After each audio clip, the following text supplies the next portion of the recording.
This episode is sponsored by Dr. Chrono by EverHealth, the #1 mobile all-in-one EHR. Built specifically for medical practices, Dr. Chrono includes an integrated feature that powers a seamless payments acceptance experience. Dr. Chrono Payments offers multiple ways for patients to pay as well as insurance credit card processing. As a Dr. Chrono customer, you can easily activate our fully integrated payment solution that will streamline your cash flow and help you get paid anytime from anywhere. Deliver the best patient experience with a fast and easy way to collect payments. Visit drchrono.com/payments. That's drchrono.com/payments to learn more about Dr. Chrono today.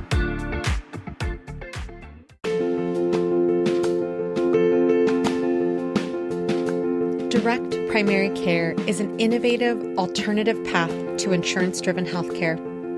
Typically, a patient pays their doctor a low monthly membership and, in return, builds a lasting relationship with their doctor and has their doctor available at their fingertips.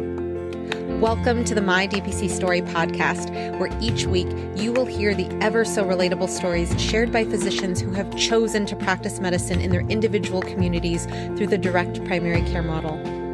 I'm your host, Marielle Concepcion, family physician, DPC owner, and former fee-for-service doctor.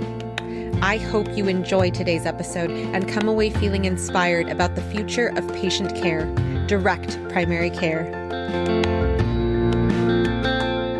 Direct primary care is the way. I am Dr. Neuhofel of NeuCare, and this is my DPC story.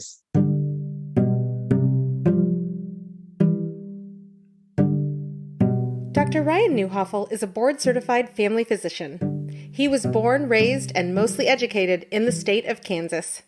He received a BS in biology from Friends University and Master of Public Health from University of Kansas prior to medical school at Kansas City University. He completed his family medicine residency training at KU Med, where he served as chief resident. Shortly after finishing training, he founded NeuCare in 2011. He now lives in Lawrence, Kansas with his wife, 4 kids, and 1 Labrador Retriever. When not cleaning up after his children or a dog, he enjoys cooking fine ales and the great outdoors. Welcome to the podcast, Dr. Neuhofel. Thanks. You know that we're recording this, unfortunately, past May the 4th be with you, but I love it. This is the way, people. And that is not even something that you can take lightly. When Dr. Neuhofel opened his practice over a decade ago. So that is incredible, in 2011. So let's start there. Back in 2011, you had opened pretty much out of residency. And we hear people doing that more and more these days, but this is 2023.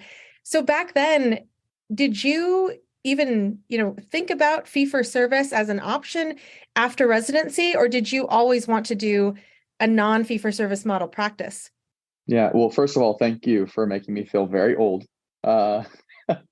So I'm sure my story changes over time because you get older, you reflect on it and try to remember what you were thinking at the time. But I the way that I remember it is towards the end of medical school, which for me would have been 2008, makes you feel even older.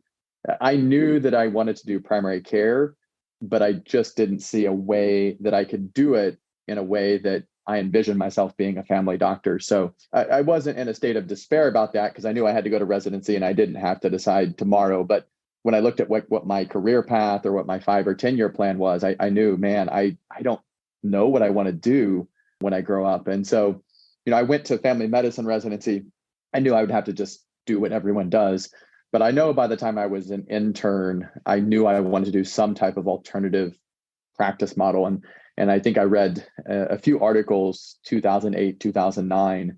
I think Dr. Garrison Bliss in Seattle was the first one I read about and thought maybe this is something that I could do. And so I did a little bit of research, but there wasn't many people doing what we now call direct primary care, and certainly using the phrase back then.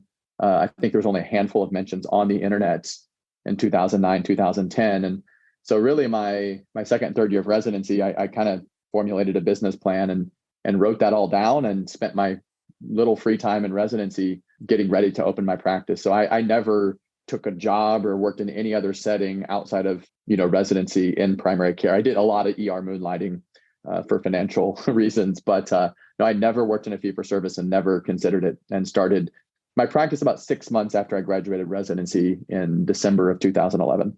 It's incredible. And I want to go into you planning to open back in this day where there weren't a lot of DPCs and people didn't even know the term DPC.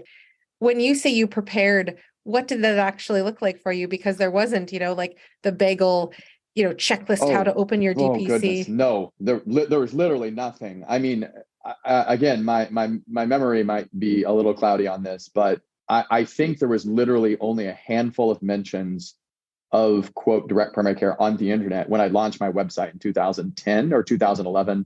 There's a couple news articles, but really there was no brand. I'm not even sure. Legally there had been mention of direct primary care in the Affordable Care Act, but like in a public sphere and a business sphere, it really wasn't a thing.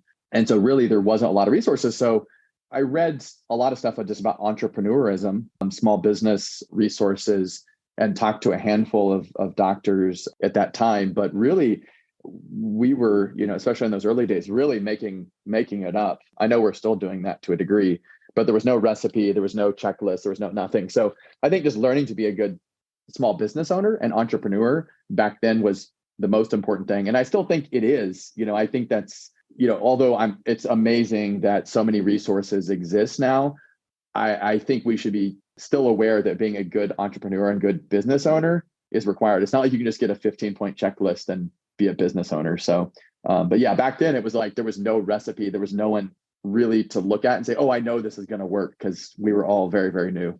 And that's a nice play off of your name. Pretty good. So when you talked about how for financial reasons you were working moonlighting shifts doing ER, it was great also that you were doing that for your experience going into a private practice where you were a private doctor without, having years in fee for service before jumping out into your own practice. So can you speak to this fear that some people have about, well, I can't open after residency because I don't know enough to be able to practice on my own? Yeah. No, I mean, residency prepares you to a degree in terms of your knowledge base, but it doesn't feel real in many cases, because you have, especially if you're in a bigger hospital, academic setting, like I finished my residency in.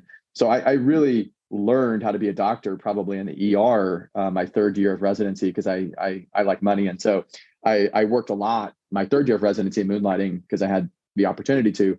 So I really do think that was crucial in helping me. I was going to do it one way or the other because I'm unemployable, but I really do think it made me more comfortable, because being in the ER in a rural setting, which is where I worked, there is no resources. I mean, you are on your own. Even if there are other doctors in town who are on call, they don't answer their phone. So you quickly learn to be comfortable on your own in that setting. And I think in DPC, you have to a little bit as well, because you're not going to have an army full of people helping you most of the time in a DPC practice, especially if you're opening your own. So no, I think that was super important and allowed me to care for people at a higher level of illness or acuity, and allowed me to be comfortable with that. And that's the huge value of DPC. If I practice medicine just like people in a traditional fee-for-service model, then it wouldn't be as valuable. So I don't tell people I'm an emergency room or can provide the same level of service, but I do think I'm able to be more comfortable caring for things that I wouldn't have been able to otherwise. And I'll just put in a plug here, especially for family practice doctors or people who are applying for family medicine residency. That's a reason to look for an unopposed program. And for those listeners who might not be aware, there are opposed and unopposed programs. And the unopposed basically means that the family medicine residency is the only one in the hospital. And so you pretty much do all the things. And so, especially if you're thinking about how could I develop confidence to do DPC, that's one way to strategize about it and go to a residency where it's all you as a family practice doctor.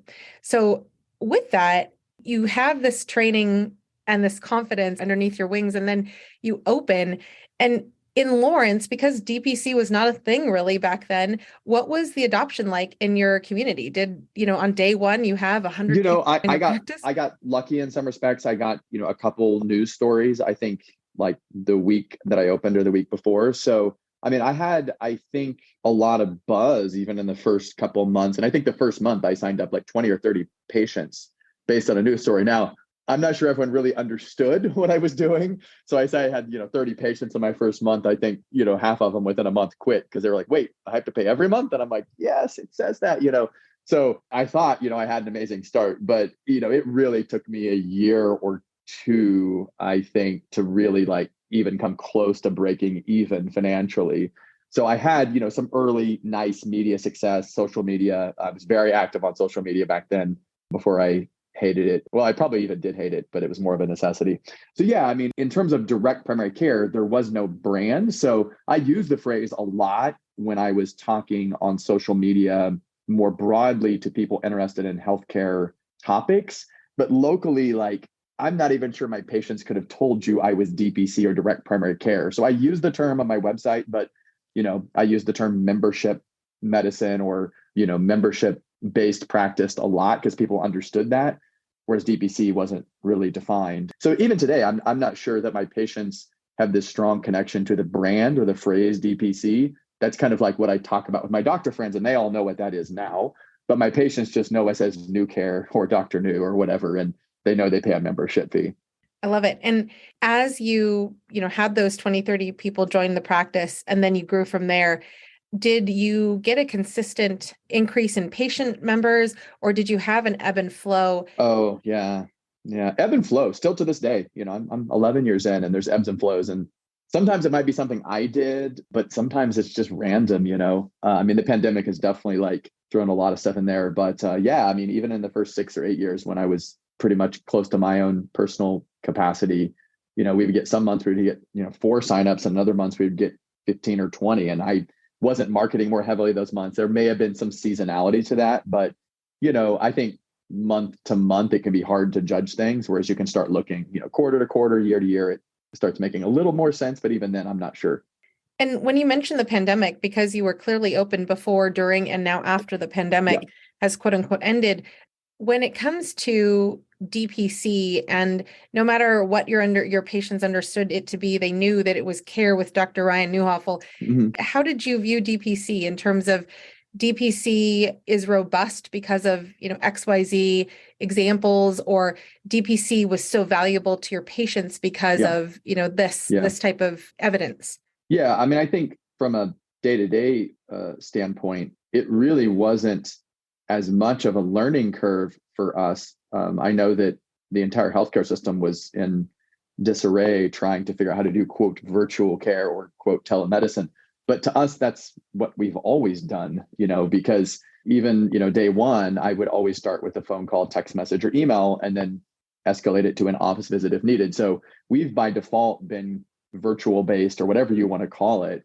So really, we didn't have anything to really learn or work out. And so for our patients, nothing really changed. They text message and emailed us with a concern or problem. And if I could solve it that way, I did. And so our clinic never had to really deal with that growing pain of figuring out how do we care for people when they can't come into the office. So yeah, so I think for both us and the patients, that was nice. And from a business standpoint, because we're membership supported, I didn't really have to worry about, number of office visits per day. I got paid the same, 3 months into the pandemic, my revenue was pretty much the same as it was 3 months before the pandemic began. And I know, especially my primary care friends who were in traditional practices, I mean, they were on the verge of bankruptcy after 3 to 6 months because their revenues just went down so much. So yeah, I mean, the pandemic was definitely, not to say that the pandemic wasn't challenging. We were trying to figure out, like everyone, how to get testing supplies and PPE and all the other stuff that other doctors were dealing with. But from a business standpoint, it was easier for us, I think, to adapt. And in terms of the members at your practice, how many members are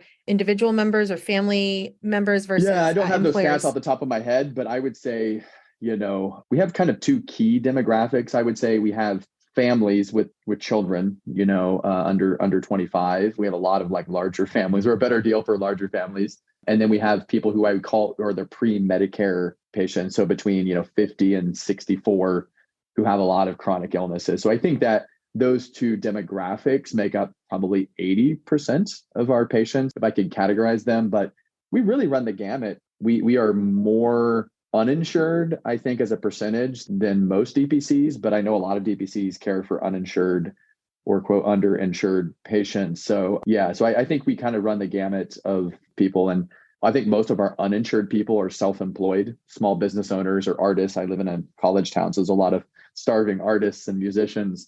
So I think that those kind of describe my practice demographics as well as I can. That's awesome. And, I'd love if you could touch on your advocacy as well as your participation in like RIP medical debt and just how you talk to people about like DPC is not for the rich. It's not exclusively for the rich, I should say.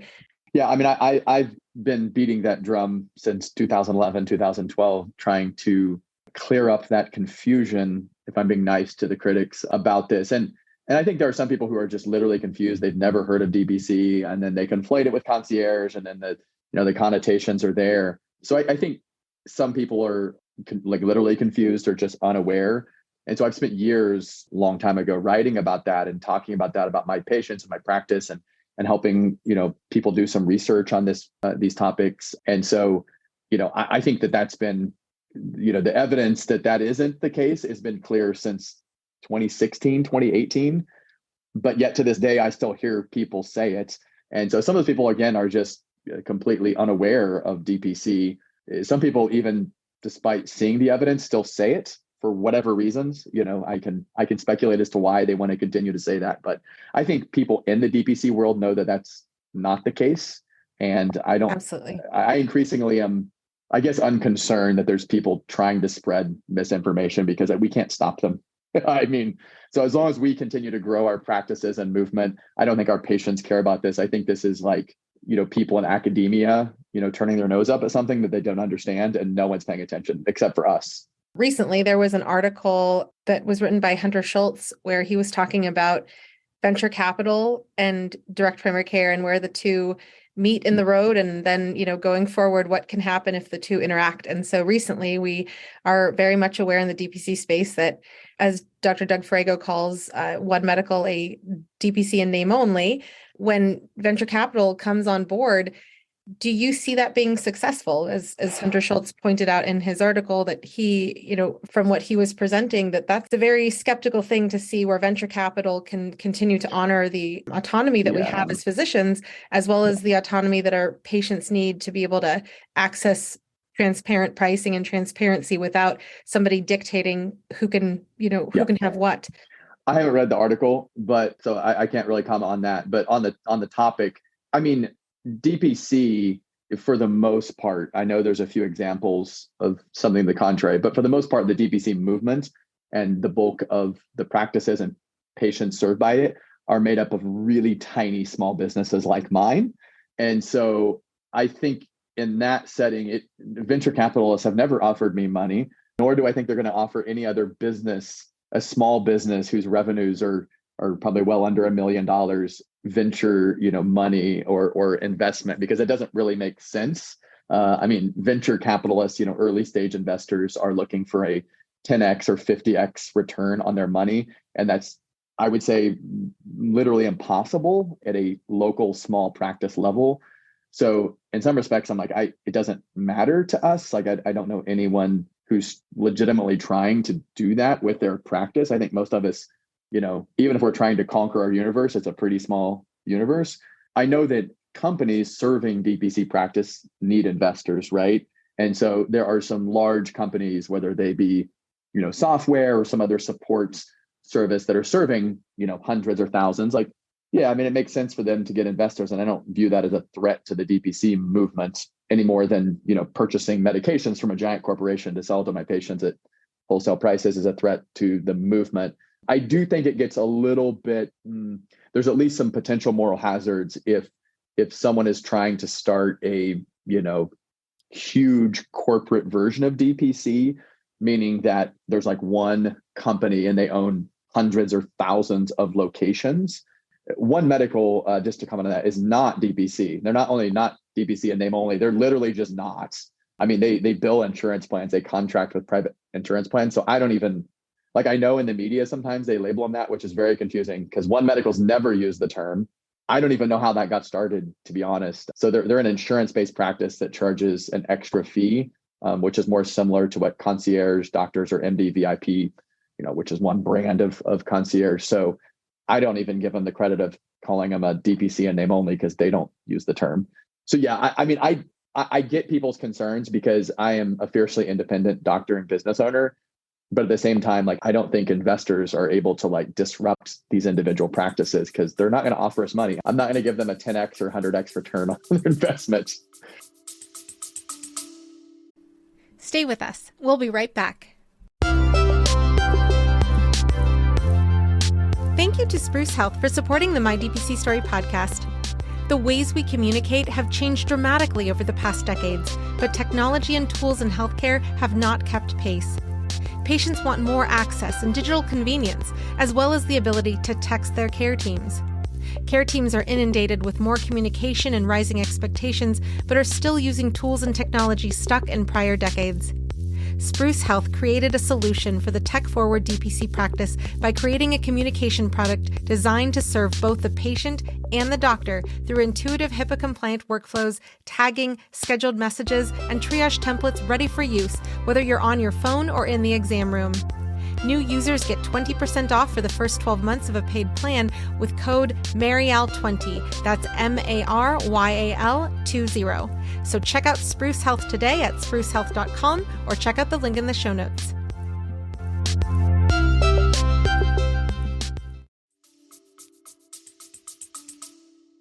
You could on Band-Aids. Like I fill my cart with extra Band-Aids when I need to fill up my cart to get free shipping. But no, I'm really glad you touched on what you did, because at the DPC Summit, last weekend, it was interesting to hear some people talk about like, well, maybe I should join a place like One Medical or a place like MD VIP versus opening a DPC or joining a DPC. So it's interesting that, where you started, the DPC wasn't a thing. And then now people are having that type of well, thought. even those two companies, which I don't want to belabor, give them too much airtime. I mean, some of those are like One Medical is an employer, right? So being an employed doctor in a big company is just a totally different thing. And there might be opportunities for, there are increasingly opportunities for doctors to be employed by DPC practice. And most of them are pretty small businesses and practices. So yeah, I mean, I think you get down to this, and I've heard this since 2012, 2014, even we were, growing back then. I was happy. And I think when we officially had 100 DPC practices nationwide, and what I heard back then was, well, this is cool, but it's never going to scale. And then we got to 500 and people said, this is cool, but it'll never scale. Then we got to 1,000, heard the same thing. Now we're at what, 2,000? I don't even know what the number, but it's cool, but it'll never scale.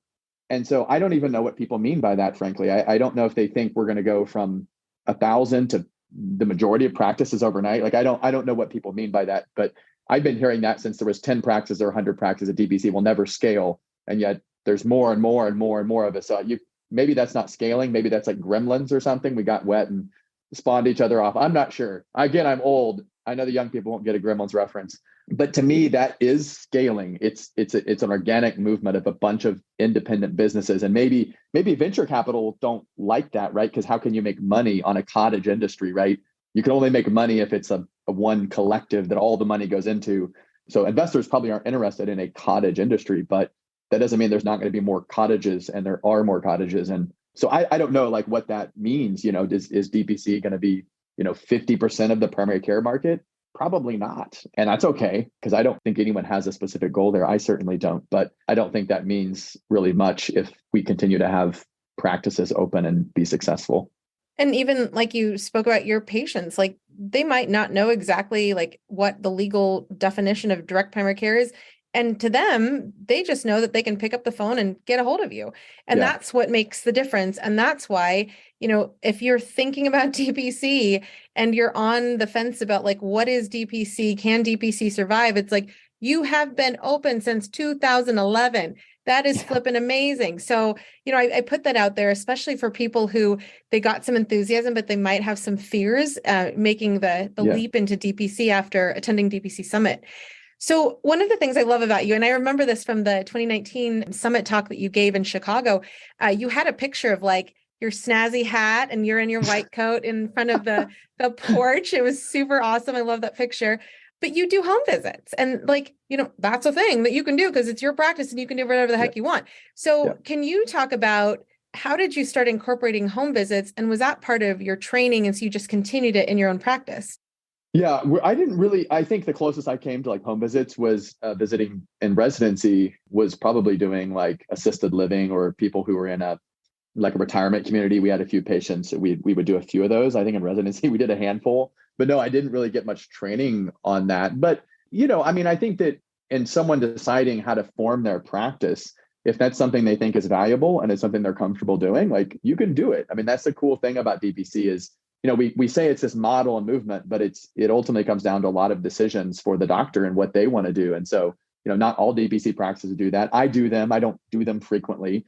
I don't want to drive to someone's, house who just has a sore throat. So it's not a convenience thing. It's more of like a need thing. So if I have someone who's, post-op or, a newborn baby or someone who's truly homebound, then we do those. But I don't even do a ton of them. But I know that my patients know that that is an option if it's needed. But, you have to use judgment in that in terms of whether you're comfortable to do it. So I've had many doctors say, like, I'm just not comfortable. I'm like, well, don't do it then. It's like, it's not going to make or break you. I totally agree. And I've had to tell patients who requested them, I'm not comfortable. I mean, so we all have to use discretion, same as we do a procedure, same as we do anything else. So I don't want people to think like you have to do house calls to do DPC, but it is great marketing if you do them. I love it. Even if you do like one a year, it's great marketing. That's awesome. And yeah, I think about, there was a person in town whose spouse needed a letter, basically signed, a form filled out for the VA to extend his benefits to his spouse. And there was no doctor who would do a home visit, and they don't have a primary who in fee for service would go to their house and fill out the papers. And the spouse was unable to physically get to a doctor to have the papers filled out. And so like that, I get into the one-off services, but when I talk to people about, they ask me, do you offer one-off services? I do, especially for things like that, where it's like, sure, I have availability. Oh, a lot of it, because most of my care is, virtual first, and then patients are seen in person if I have to. But when you think about, autonomy, I am so glad that you mentioned, like, if you're comfortable with it, because we just had a whole talk on boundaries at the DPC Summit. Sure. And that is absolutely something to, keep you safe. And that safety is not just physical safety, but that safety also extends to, mental safety when you're, stressing about like, oh, can I do this? I don't know if I've done this enough times to be able to do it on my own, blah, blah, blah, blah. You have to listen to that voice before you do anything in medicine. And so I think that that's super important. Yeah.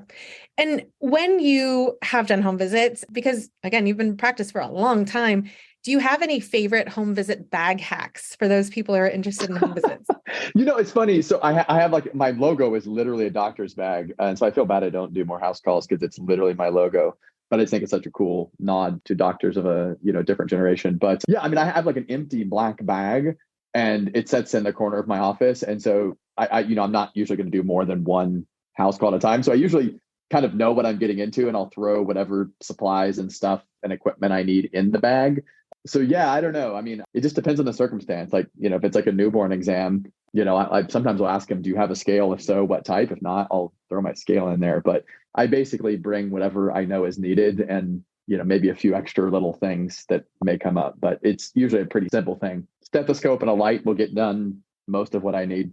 I loved when we were at Dr. Esther Katibi's talk about At Your Cervix and just women's health. I didn't see that one, but I love the name of that. I'm sad I didn't see it because I love the title so much. Stay with us. We'll be right back. Have you tried an AI scribe in your clinic? Well, I've tried so many, and I can say Heidi Health is the best AI scribe I have come across thus far. With Heidi Health, I can create unlimited customizable templates for my notes to help me truly cut down on the time I'm spending charting. Template for pediatric well child check? Done. Template for weight loss management? Done.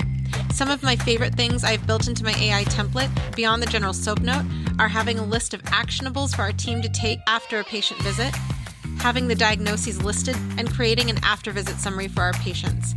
Not only have I found Heidi Health to be the most helpful, customizable AI scribe so far, it's also more affordable than most out there. So try Heidi Health today and see how you can harness the power of an AI scribe for your practice. To get an entire month of Heidi Pro free, go to the homepage of mydpcstory.com and click on the Heidi Health ad.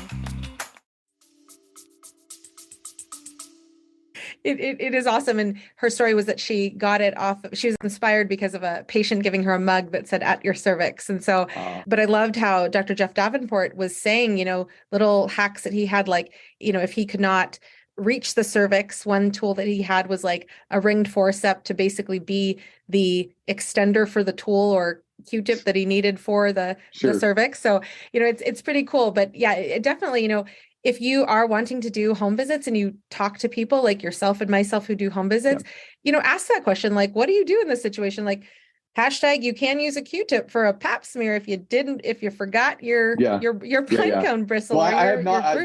to clarify, I've never done a pelvic exam or a pap smear at a house call. That would be a little bit challenging for sure. So again, boundaries, but no, I think it's cool. Like, I've seen so many innovative things come out of the DPC movement, and some doctors might look at it and think, man, those people are just cowboy wackos. But I think when you remove yourself from kind of a system, you just think more creatively. And there's so many cool things, whether they procedures or techniques that aren't necessarily, they're not invented in the DPC movement, but there's these like little cool things that like I didn't hear about in medical school or training. And then, I learned about it from someone in DPC. I'm like, man, that's awesome. That should be the standard of care for whatever that is.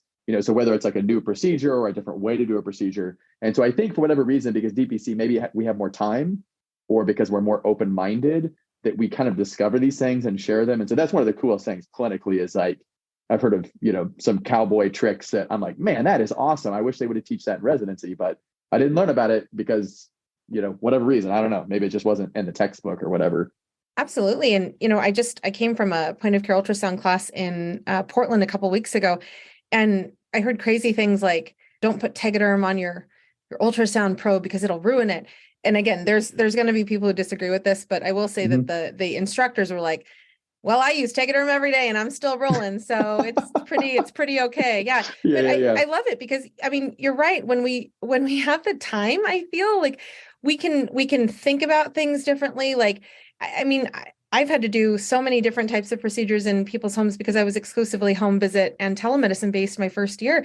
And so like there's ways to, maintain standard of care, but do things so it works for your patient, it works for you, and you're not, putting anybody in bankruptcy, and you're not spending a ton of money to do the things that you need to do. So I think I encourage people to ask others how they do home visits if they are interested.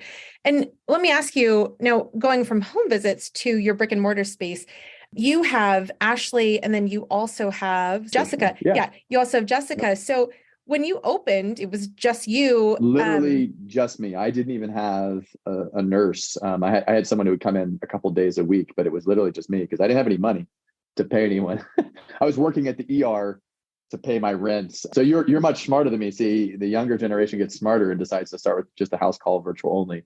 But I thought I needed a brick and mortar place because I'm like, I'm crazy enough. If I don't have a brick and mortar place, then no one's going to take me serious. And I don't know if that's true or not, but that's what I decided. So yeah, I didn't have any staff full time in the first year. So I was doing, pretty much everything, all the admin, all the nursing type stuff. And then, I hired a nurse part-time that came in, I think 10 or 20 hours a week, but I was, there a lot by myself. And so, as I grew, I was able to pay, a nurse. And over the years, I've had, I think 3 full-time nurses in 11 years. And then probably 5 or 6 years ago, I hired a nurse practitioner because I'd been at my, kind of, capacity for a while and wanted to dedicate more time to doing other things. And so, yeah, still to this day, 11 years in, I have one full-time nurse. She serves so many roles, the office manager in some respects, and does our supplies and a lot of our billing stuff. It's just awesome and does pretty much everything. I always joke that I just like show up occasionally and let Ashley do everything.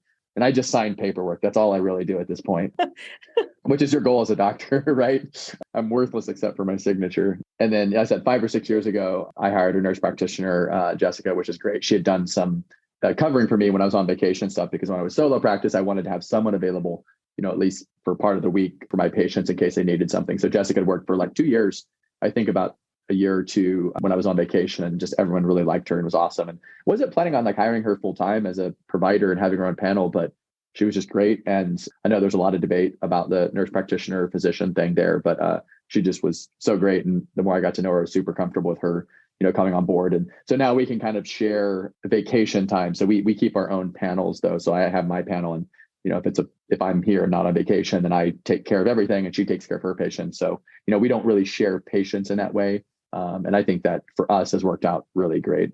Awesome. And let me ask you there, when you opened, because you were a solo doc at the time, and now you have 3 people, including yourself at the practice, have you moved or have you always been in the I same moved space? one time. Yeah. So my first lease, I think, was 4 years. And I think about 4.5 or 5 years, I moved into a new space because we just needed a little bit more space when I brought on Jessica, and I wanted to expand into some other, wellness, fitness services and stuff. So I wanted to be closer to my house. So I found a new space that was closer to my house.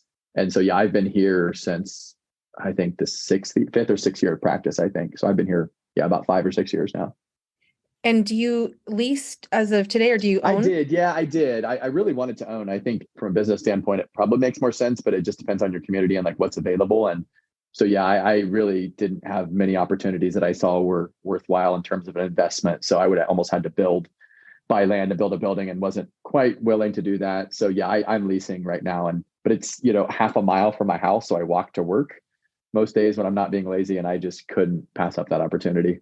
Well, you can't be lazy because the whole summit, you're like, where's Ryan? Oh, he's biking or he's on stage. So that was no, that's because I'm by nature an introvert, and I need a lot of alone time. So I have to get away, and it's hard for people to find me if I'm on a bike somewhere in Minneapolis. Oh man, I love it. Let me ask you, because I think back to Dr. Delicia Haynes when she shared about how she has experience in interior design. And one of the things that she wished she had even more and more of all the time is space for storage. So when you opened when you moved to your new space, were there certain things where you're like, I must have these particular things in addition to just more physical space? Yeah, honestly, in retrospect, I've probably always had too much space. In fact, I probably have too much space now in terms of just, because storage is stuff that you're not going to access that often. So I probably in both settings have had almost too much space. I mean, it depends on the day, but no, I've never felt like I didn't have enough space. But yeah, I think, designing your own clinic space is really fun because it's not something that most doctors get to do. They just show up to work and it is what it is. And so just your kind of ability to put your own personal touch and flair and kind of your preferences in there, I think is super cool. And it reflects you as a person and your, identity. And so, and that's going to take different forms. I'm kind of more minimalist, modern, whatever you want to say. But, I have doctor friends who are exact opposite. Their communities are exact opposite than that. And so, they kind of have a country theme or whatever, and they both work. So I think our physical space can be these cool reflections of who we are. And so you don't almost ever see that in a traditional practice. They have like the standard clinic wallpaper, that is the same somehow across all of America. So I think DPC can be much more creative and artistic than that. My favorite, and I'm getting very facetious here, is the stick-on carpet tiles where they've moved so that you can see the little gaps, and those are not important to address or fix or care about. But I would always comment like, well, this looks like you don't care about the clinic because it's really hard to, I digress, but that's my facetious comment about fee-for-service clinics. They're my favorite. Yeah. So when it comes to Ashley and Jessica and yourself, even though like you and Jessica have separate panels, when it comes to like moments in time, like, the pandemic, or when it comes to like, if kids are coming in for sports physicals, how do you guys at times collaborate in your practice to, to like optimize workflows or get things done quickly? Yeah, I mean, it depends how busy we are, at times, but we, by design aren't too busy most days. But yeah, I mean, I think I've always tried to foster, even though we're really tiny, it sounds funny to say any of this when you're so tiny, but we always have students here. I mean, I have medical students most of the time, and I have pharmacy students sometimes. So we've always just tried to foster like a learning environment. And I know that sounds cheesy, cliche, whatever, but like we're always just talking about our patients and something interesting or something challenging. So it's kind of just like this open dialogue. And so, for us, it's just kind of part of the day, so we call it like collaboration, but it's not like my mentor in residency where I had to go set and present the case to them, So I think my nurse sometimes is interested in this stuff as I am, and so, one of my nurses ended up going to medical school, another went to law school. Yeah. So I think we've always just done that here. And so when you have more time with each patient and more downtime, like I think it's just natural to kind of learn more about something, right? Like we're one of the new medications for atopic conditions, Dupixent. I can't remember the name of it. Anyway, we haven't really used that a lot, but like we have a lot of patients who still struggle. And so we we've had a couple patients start on that recently, and Jessica has major severe eczema that just can't be managed any other way. So, they did see a dermatologist at one point and didn't really stick with the medicine. So we figured out how to get them the medicine for free. And that's like a stupid expensive medicine, but they were uninsured. So we got them this like $2,000 a month medicine. And I was like, I've heard of this medicine, but I don't really know. So we just sit down and start reading about it. And I was like, oh, maybe it's actually lower risk of side effects. And, we look up the monitoring parameters and stuff. So that's kind of like it's always just us trying to learn more. And sometimes like I know more about something, and sometimes maybe my nurse knows something, about something that I don't know about. And so that's kind of how we just approach it. It's just a natural learning environment. And hopefully we all get smarter with time. That's a good goal. That's definitely a good goal. When it comes to the fact that you've had multiple nurses join your practice and then, branch off into other life, how do you hire? How do you hire people at your practice? I wish I could give some magic here. I've just gotten lucky, to be honest. When I hired nurses, I didn't get like a million applicants, so I didn't have a ton to sort through. But really for me, like when I was in that process, like one or two, every time I had to hire someone stood out based upon the initial email or their resume or whatever. And so I've just gotten really lucky. I know other doctors, this is a big struggle. This is not unique to DPC, but being an employer, oftentimes the hardest part is hiring reliable people. And so I've just gotten really lucky, and we've always had good employees who showed up and, we're really, really smart and caring. The worst thing is when they leave, but that comes with the territory, right? If you find someone really good, there's a chance they're going to leave. So that's challenging, but that's true of every business and business owner. As you find someone who's really good and reliable, and then you have to eventually replace them. And for the transitions that you've experienced at NeuCare, how have you documented your workflows so that a new person can start without you having to retrain everybody?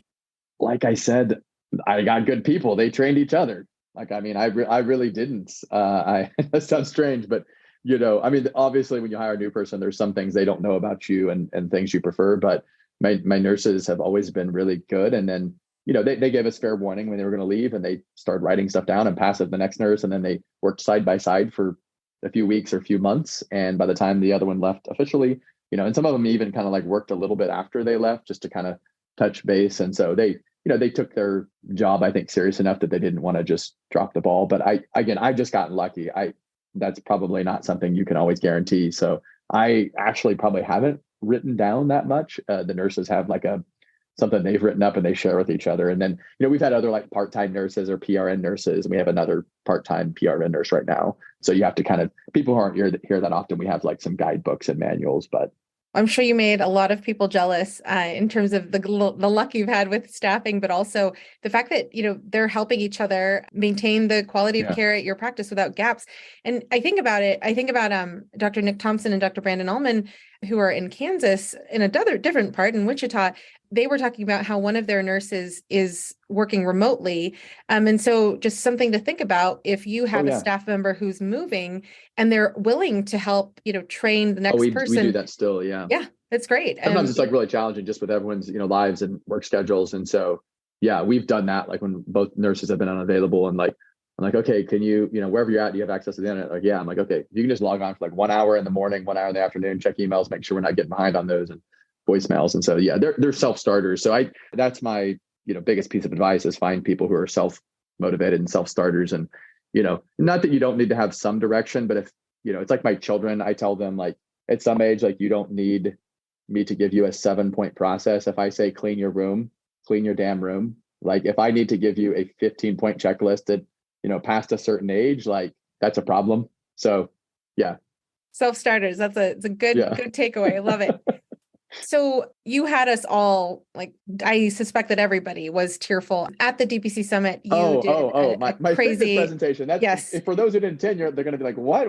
Yeah. Didn't he talk on fitness? Why is he people crying? Yeah. So you did a talk in the 301, so it wasn't recorded, but the slides are available. But it was just incredible because the opening, commercial video that you showed was really getting at the heart of why we're all doing this. And in that particular lecture, you were talking about fitness, and you weren't talking about lifespan, but you were talking about health span. And so you have opened Fitness DX as, as an extension of NeuCare. Can you start us off by telling us what is Fitness DX and how does it differ from NeuCare? Yeah. So from the beginning, I have always in my practice, and I think in my training, and maybe even going back to when I was younger, recognized that quote lifestyle, which I actually hate the term lifestyle, but I say it with quotation. So that lifestyle is important. And I think all doctors know this, especially as you go throughout your training and see the manifestations of people abusing themselves with, tobacco or alcohol or whatever. And obviously poor diets and sedentary and all this stuff. We know this, I think. And so I've always emphasized, I think most people in family medicine, that's probably the one specialty that actually emphasizes it. I know other specialties, no offense to them, but it's a tiny percentage of what they do. They just wait for people to get terrible things and then fix them. And so I think by the nature of being a family doctor, we get trained in that, but I don't think we actually understand it very well. So I will say from the first day, like I've emphasized prevention and quote wellness, lifestyle. But as the years went on, I had become increasingly convinced that unless people do better with that stuff, my powers are just very limited. And I think all family doctors feel that way. That kind of fatalist perspective is natural because people are coming to us, and even if they come to us religiously every year to get their quote checkup, their lifestyle, their inactivity, their smoking, whatever, is so terrible that there's nothing we can do to avoid that kind of cliff. Well, cliff would be the better outcome for many people. Again, I'm a fatalist. So that slow, miserable decline that we see coming, right? We can see it coming. We try to warn them, but it seems like we can't, keep them from that sad fate. And that sad fate is not a quick death. Like I said, it's that suffering and that misery that happens in the last 10 to 20 years of so many people's lives, that end up, losing their independence and their autonomy, and they're frankly unhappy. And I would be too. And so, despite all of the miraculous things we can do in medicine, testing, screening, medications, the reality is most things we do in medicine do not really improve that health span, which is the number of years you live at a functional high level. We might be able to extend life a little bit. I know life expectancy is viewed as this like, oh, this country is good and this country is bad because they live 79 and they live 81. And I'm like, well, I mean, to me, that's always kind of fell short of defining our goals, right? So I think that's just been my like increasing experience as a doctor, is that I feel like if we don't do better educating people or helping people with these topics, that we're maybe extending their life, but kind of for a miserable existence. And so, you can take any part of that you want, but to me, I think it's pretty clear that activity or physical fitness is the most important of all of them. The more research you read on this, it becomes very clear and apparent. So I know there's probably more people in the primary care world or in the DPC world who are super fixated on nutrition, and they fly some flag of whatever, brands.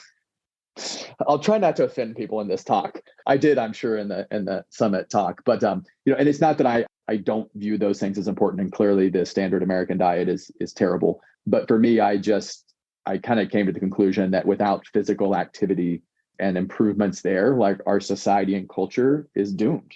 I think we will continue to suffer the same sad fates. So yeah, so that's kind of where my headspace was at probably 4, 5, 6 years into practice. And so, I continue to explore those topics, because the reality is even though I'm a pretty active person and ran college track and field and tried to stay in state my shelf, I probably wasn't in that good a shape because being a small business owner, that's hard. But just started like exploring that, like just started reading a lot more and going down so many rabbit holes and realizing that, man, I didn't get any real education on these topics. And the science is super fascinating with a lot of this stuff. And so just kind of like in my own personal journey with that and helping some patients through with it. And then, I have a few patients who are like actually competitive, athletes, trying to help them, accomplish their goals, which is super fun. And just decided that, I need to do this better. I need to kind of create a service for people that goes beyond what you would call traditional prevention, but it's very time consuming and can be expensive. Some of it can be. And so I decided, probably 4 or 5 years ago that I wanted to kind of launch this fitness testing counseling service. And, I kind of started gearing up to do that and bought some equipment. And then, then the pandemic happened. So I kind of had this brand, this cool idea. And then, end of 2019. Is that when the pandemic started? Yeah. And so I kind of just put it in the back burner because I'm like, oh no, no one cares about anything except for this one virus. So I continued to do a lot of it kind of in the background, but then decided if I'm going to really do it, like I have to create a separate service and brand for it. So I launched Fitness DX earlier this year, and it's hoping most of my patients, if not all of them, do it. But so our patients, get a discount for it, but it's open to the public. So we took like one big room in our clinic to put some equipment, some testing equipment and stuff in there. So yeah, it's the way I tell people is it's a way to diagnose and monitor your fitness as well as get some really good feedback or exercise prescriptions. There's no silver bullets. It's funny when I describe this to patients and sometimes doctors, they're like, so you're doing hormones or something? I'm like, no. So it's I'm still trying to navigate like how to present it. But I think we have like a really cool, website with the descriptions of the testing, but it's some of it's pretty, in-depth scientific stuff. And I'm trying to figure out how to translate that into, general population. I love it. And somebody asked during the lecture, what made you decide to carve it out as a separate service versus include it with your membership? Yeah, and time. I mean, so the rate limiting step in providing primary care is time, as everyone knows. So, my fees are super affordable. I think our average is, with family discounts and stuff, is like near $50 a month. And so some of this fitness testing is quite labor and time intensive. And so, depending on what the person's goals are, they might want to do it a lot. And there's no way we could provide the level of testing and counseling under this. So I still emphasize it. So even if people are not doing the fitness testing, I still probably spend half of my time in their yearly preventive visit talking about these things and giving as good a direction as I can to them. And then some like really, I think, good emails and stuff about like, here's what you should do. And then I say, hey, if you want to dive deeper and get more feedback about your current level of fitness. But, I've joked for years, even back at the beginning of my practice that, you have these patients who come in every year for their checkup, right? What's my cholesterol, doc, compared to last year? Their LDL goes up and down, who knows, sometimes random. And they're trying to use this as like a proxy for how healthy they've been over an entire year. And I've always known that was just a little bit silly, right?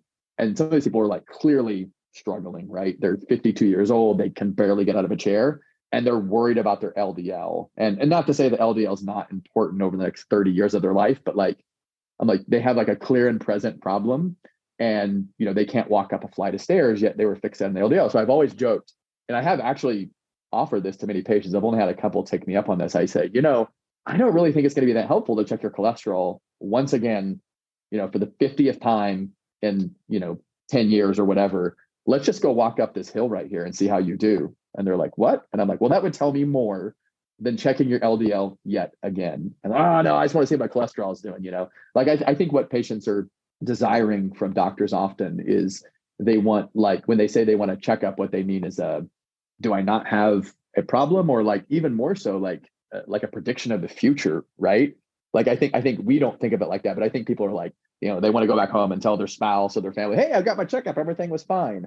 And I'm like, that doesn't, it falls so short of understanding human health. So I've always joked that I would much rather, if you made me pick, I would rather walk them up the hill near my office and see how they look rather than doing their labs or vital signs or anything like that. So, and I have no idea, how CMS would code that and represent, the visit of walking with your doctor up a hill, even though there's a code for I think that's really, if you want to get really into this, like the perverse incentives in our medical system, in the traditional, CPT reimbursement driven system are really the problem. I think like, if you watch my presentation or any other doctor's presentation about this, if you look at what matters in terms of health outcomes, these topics that I'm talking about, someone's cardio, respiratory fitness, their skeletal muscle mass, their strength, there's so many other functional measurements that are so much better at predicting health outcomes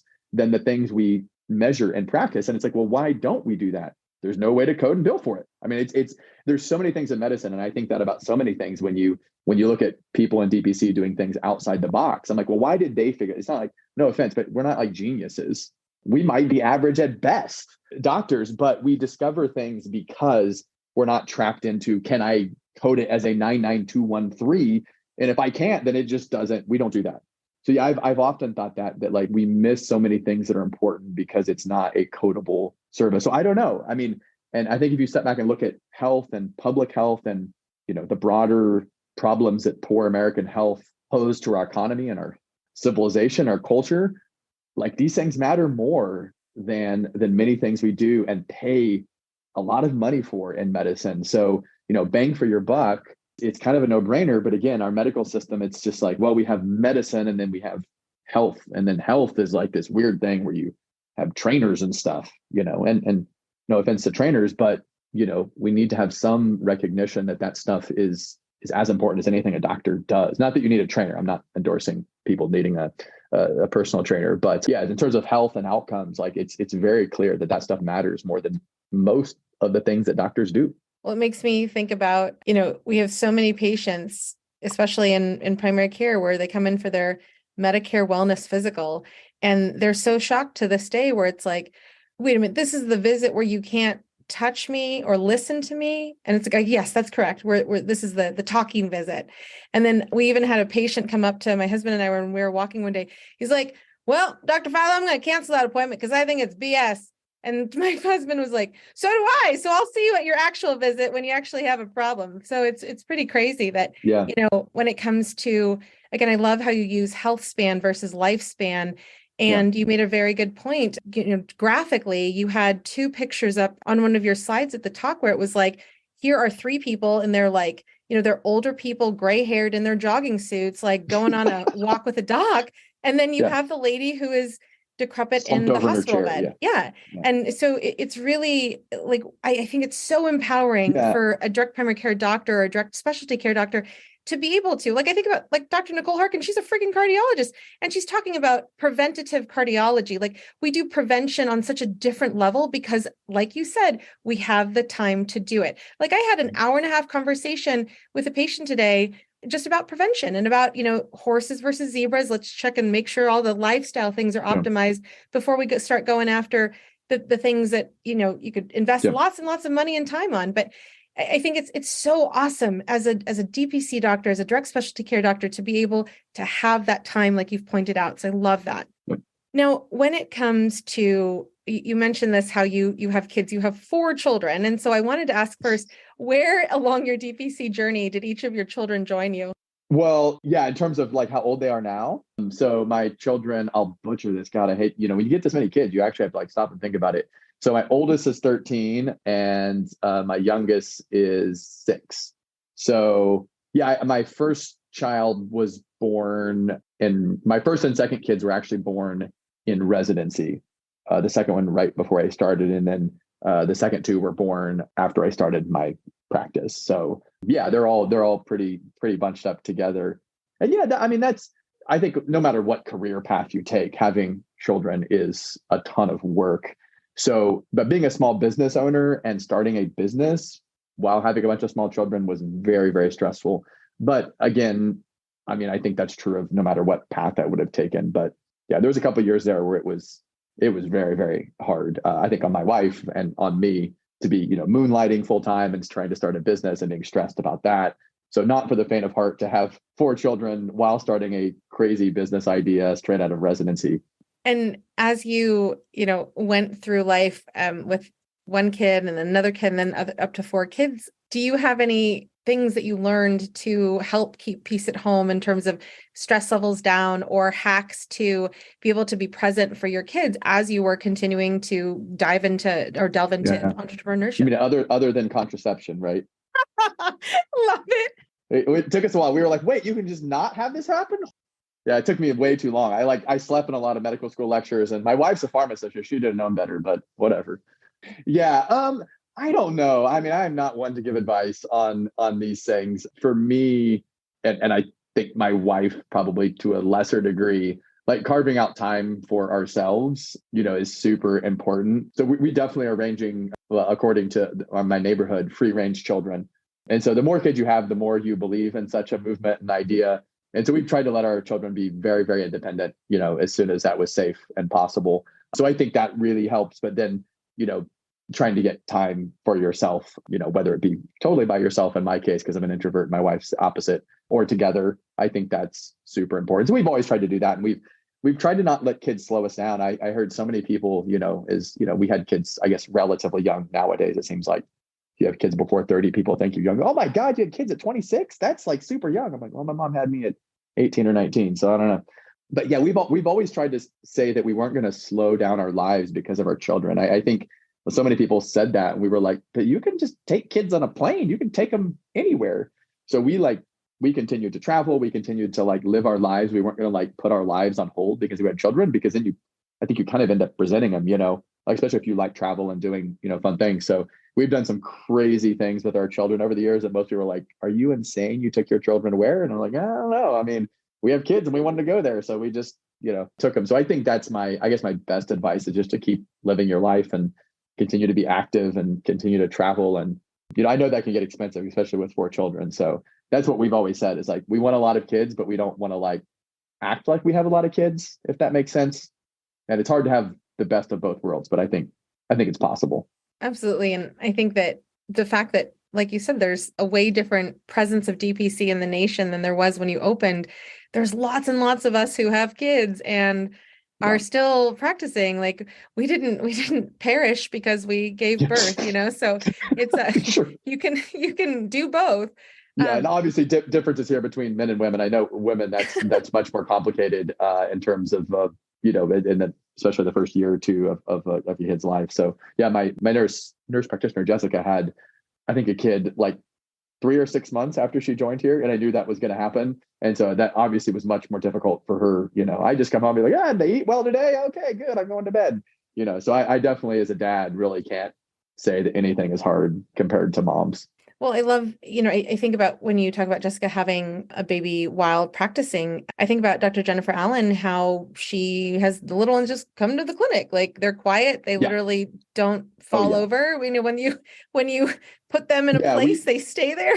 We have kids we have our own kids here quite often, especially like in the summer when school's out and stuff. But my kids, they're elementary school. My 2 younger ones who are still in elementary school, my practice is almost exactly halfway between my house and the elementary school. So they literally walk by my clinic, and 9 times out of 10, they stop by and like steal our snacks and get a drink and complain that it's hot outside and I have to shoo them out the door. But sometimes I'm like, whatever, we'll throw on a movie on in the extra room there. And so I often come in and my nurses give them a bunch of, treats and stuff. So it's great. I love it.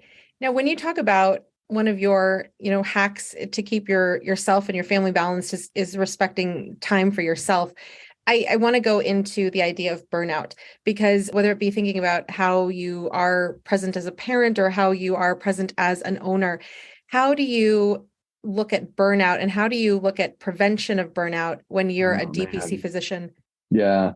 Number one, I hate the term because I think it implies that there's something like wrong or weak with the person who's quote burned out. So yeah, no, I'm not putting that on you because I know that's the term that we use, but I just hate it. And I think it kind of implies that physicians are not like resilient enough or tough enough to kind of deal with whatever is required. And I think that's mostly garbage, because I think most of my friends who got into medical school and like were really hard workers, were really disciplined. And I think we're able to deal with a lot of stress, maybe more than the average person, although, I know everyone has stressful lives. So I think there's 2 facets to that. I think within the regular medical system outside of DPC, I think there's so many moral hazards in medicine, and people have written a lot about this. There's so many good people who spoke and read about that. And I think the healthcare system so discourages actual health and the practice of medicine that makes complete sense to why people would be unsatisfied, unhappy, unfulfilled, and feel in some respects unethical because they are trapped in a system that treats people so poorly. So I think when you look at the larger healthcare system, I'm like, well, no crap that so many doctors are sad, depressed, suicidal. In DPC, it's still a real thing, right? Like, I think we need to talk more about this. I've talked to a lot of my friends privately over the years about this. And so, even though we've kind of escaped this terrible healthcare system and able to create this kind of idyllic, version of our practices, it's still super, super stressful. Being a small business owner is stressful. I have a lot of patients who are self-employed, and you worry all the time about, whether your business is going to succeed, even if it's 10 years old, even if it's 20 years old, I'm sure, even the most successful businesses still worry about that, because no one's guaranteeing you a paycheck. So I think being a business owner just comes with inherent stress. So yeah, I think that's true. And then I also think DPC, if there is a dark side of DPC, it's because we get to know our patients so well and so intimately, which sounds like on the surface amazing, right? Because you spend an hour and a half with people, you spend so much time with them. The downside of that is when, patients still struggle, right? Like I feel that way all the time. I'm like, I've given you everything I have and you're still not well. You're still not better. I've used every tool. I've thought outside the box, and maybe they've seen 10 other doctors too. That's usually the case. And they're still not well, right? They still suffer a lot. And I feel often powerless to fix them, right? I feel like we feel like we're healers. And so they should be well. And so I think because we get to spend so much more time with people, we get to know them better, their whole story. And that becomes even more challenging when people don't do well. And sometimes, we are powerless, right? When people die of, stage 4 cancer, I think we recognize that. But, when we're dealing with these more kind of chronic illnesses and stuff and people continue to go downhill and suffer, I think that definitely has a toll on people. And it does me. I think that's part of my increasing emphasis on fitness is that I'm like, well, the only way I can reduce misery is that, right? Like I can't prescribe you enough pills. I can sedate you, at the end, and the end can be weeks, months, or years, depending on what you want. So that's probably part of my emphasis of that has been maybe it's a way out of that, or I think it maybe is at an individual level, maybe one of the ways to reduce misery in life and increase happiness. But yeah, I mean, I think we definitely need to talk about that. And DPC isn't, some complete unicorn where everyone's always happy. And it's true that a lot of us are still burnt out at some level, and human, just dealing with humans, right? Like it's very taxing and emotional to deal with people who are difficult, stubborn, rude, so we deal with that every day and we vent like none other here, behind closed doors. And I think that's healthy and normal for us to do. But, that's hard to talk about publicly because, that comes across as negative or not, caring for people, but it's definitely part of the job. And I think we need those kind of safe spaces maybe to vent to each other. You call it the doctor's lounge or nurse's lounge or whatever, but, some people are just mean. That gets old. It totally doesn't. If you're going into DPC, I think it's something to be very aware of. Like, I love that there's usually lectures on the dark side of DPC at whatever summit you go to. But I think that, just calling out specific episodes of the My DPC Story podcast, Dr. Whitney Webster Pack was a pediatrician at the Four Corners in Colorado. And she shared how her practice was very limited because she could not take Medicaid patients in the state of Colorado. And there was no other pediatrician around and her practice closed, but she's still alive. She still is very proud of her DPC experience.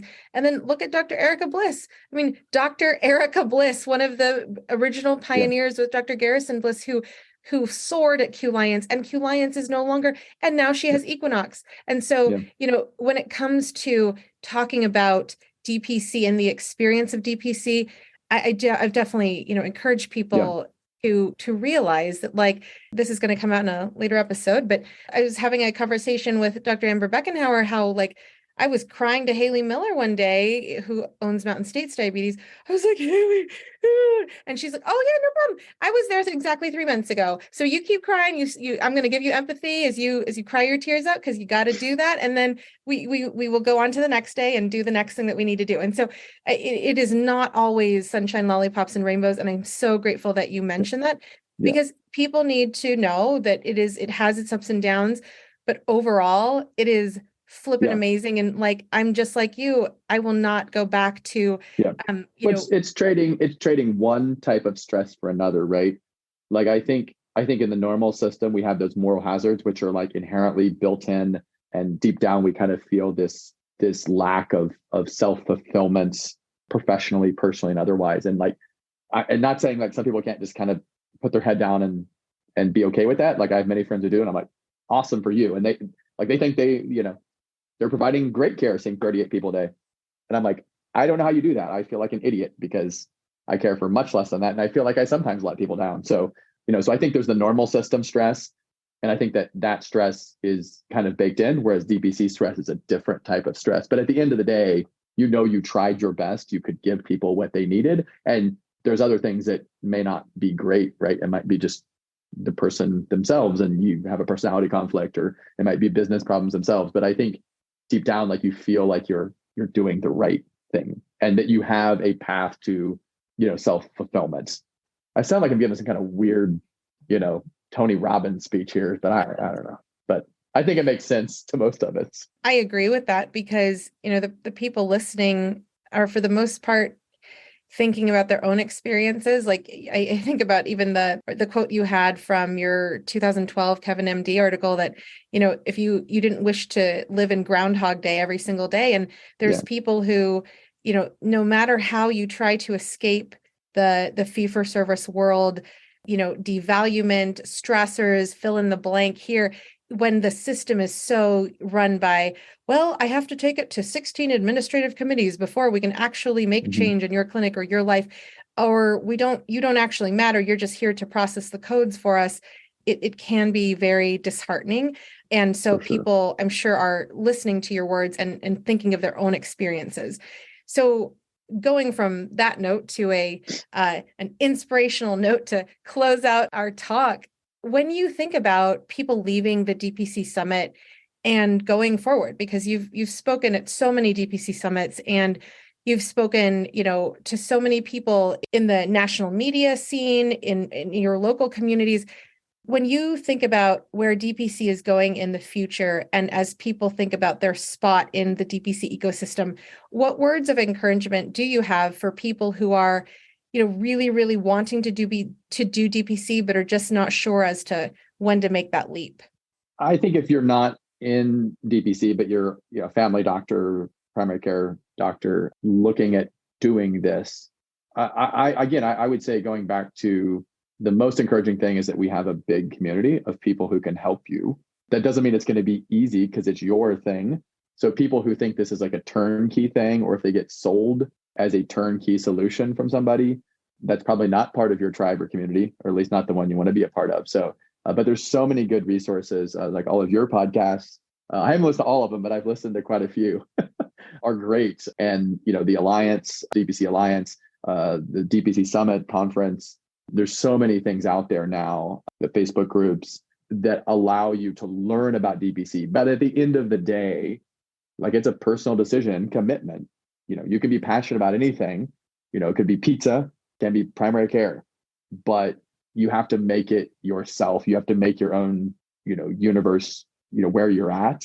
And that's scary, super, super scary, I think, for most people. But you have to decide, is that work and is that risk worth the potential of a better life and a better profession? And I think for most people, that answer is yes, if they're being honest with themselves.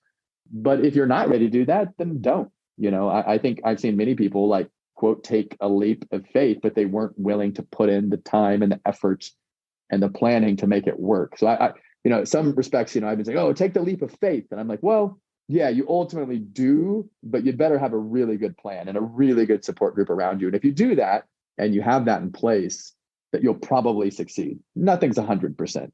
If being an entrepreneur was 100% successful, then everyone would do it, right?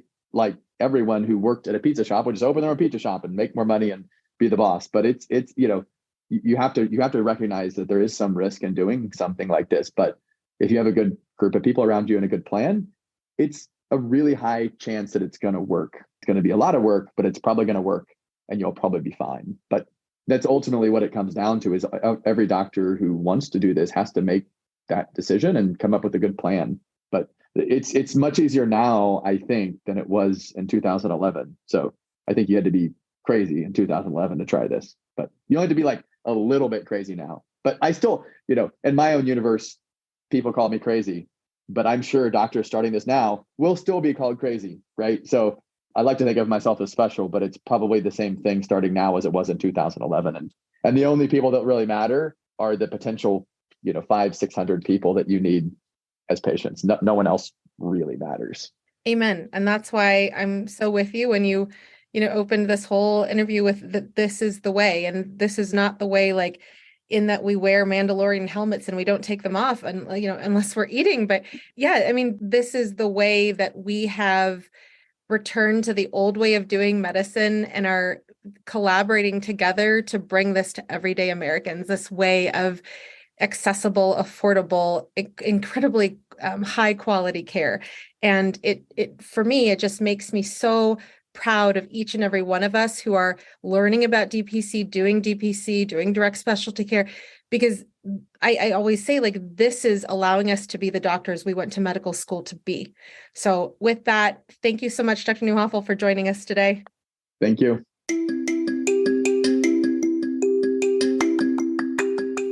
Next week, look forward to hearing from Dr. Shannon Scholl of GastroDirect in Raleigh, North Carolina. If you've enjoyed the podcast and you haven't yet done so, subscribe today and share the episode with a physician you may know who needs to hear about DPC. Leave a 5-star review on Apple Podcasts and on Spotify now, as well, as it helps others to find all these DPC stories. Lastly, be sure to follow us on social media. If you're wanting to continue learning more about DPC in the meantime, check out dpcnews.com. Until next week, this is Marielle Concepcion.